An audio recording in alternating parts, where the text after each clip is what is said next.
Boston and Cambridge will be hosting a major event called HUBweek. So, what is it?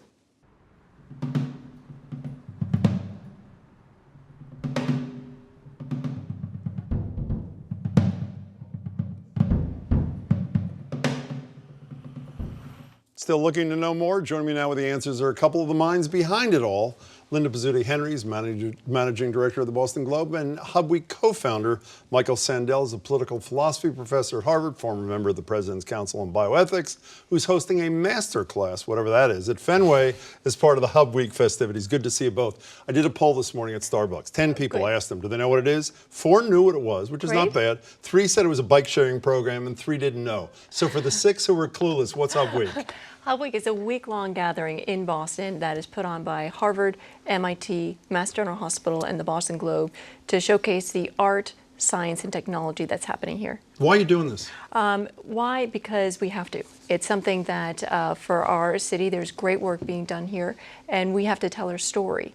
And there's also so much that's happening that we can do more if we bring more people in and let people know what's going on. You have a lot of big names. Is he the star? I mean, he won't say. Is he the star of the field? He is. He so is. you're doing something at Fenway with 10,000 plus people. It's giving me hives just thinking about it. What do you do? Everybody knows about your justice course. It's the most popular course at Harvard. Thousands of people have gone through. We know you did the joint thing with GBH. Zillions of people have seen that. What are you doing at Fenway? Well, first, it's a dream come true.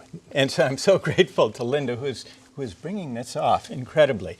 It's a chance to gather the city of Boston, or however many people want to come, to discuss some of the big ethical and civic questions of our day that go unaddressed for the most part these days in public discourse. Like what? Well, the big picture has to do with what are the ethical implications of new technologies, for example, because so much of HUBweek is about science, technology, the arts, and so in a way we're kicking it off by stepping back and asking big questions about values. Like what? Like what? Well, do you want an example? I don't think so. Well, I'll put it to you. Go ahead. Right. You can handle it. You're willing to give it a try? Go ahead. Well, all right, we'll start small. Yeah. You know, Netflix, you put in information about what movies you've liked, and they tell you, they predict what movie you haven't seen that you will like. Now, take dating apps. Suppose they got really good at predicting who will be the best partner for you or for your kids. Would you, now you've got daughters. Yeah.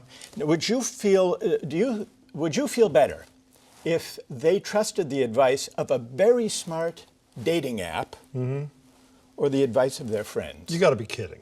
A dating app over their friends? It's easy? I'll take their friends. It's easy. Why? Well, because they have a relationship with those people. I'm not a big, I use machines, but I don't trust them as much as I trust human beings. Am I wrong there? Well, not everybody at MIT would agree with you, and we're going to have some MIT professors and students, as well as students we hope from every area, what are the college ethical and implications, Michael Sandel, of that question?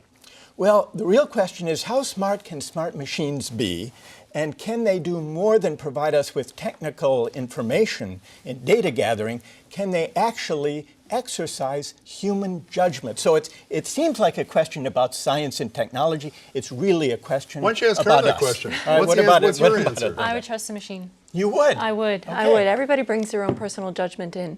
We were going to have a robot on instead of you, but I chose you tonight. And you're going to be sitting there with Yo-Yo Ma and a whole bunch of Ariana Huffington, a whole bunch of Whitney Cummings. How's this work? How's this all going to work? Well, I'll bounce some of these dilemmas off the panelists who come from very different backgrounds and walks of life. Not to speak as experts, but to speak as citizens whose work is informed by different backgrounds. And then we're going to try to involve the audience. Well, I'm going to be one of the people in the audience. How am I going to be involved? How do I do this? Well, we're going to explore some ways. I'm going to call on at least some of the students, depending on how many microphones we have. And then we're also going to find ways to test the opinion, to sample the opinion of the entire crowd. With a machine? Well, we're not sure. We're exploring. What we'd like to do is have a two-colored card, so that you survey the crowd and say, what do you think about this issue? Is it this or that? And then see how they feel, lead a discussion, and then see afterwards, did it change? If I like the answer, I'm going to lead the wave. What's a Luminous? You have films of this thing. You have, what, 100 plus events? This is just one. Yes. What is a Luminous? A Luminous is an incredible art immersion experience, but it's not higher. It's where you take over Lansdowne Street We turn the lights off, we turn projectors on, and it's all local artists.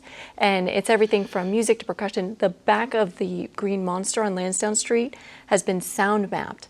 So they know what notes are where, and they're going to play it like a giant drum. And it's one of those transformative experiences where you're going to walk through and say, wow, and this is technology and art colliding. Who's this for? Is it for people like his colleagues, Michael Sandel's students, colleagues, or is it for people who go to Fenway to watch David Ortiz hit 500 home runs? No, I'm serious. It's for people who are curious. You know, you have different sides of you, and there are people who are curious, who want to connect, who want to learn more, who want to be part of things, and it's for them.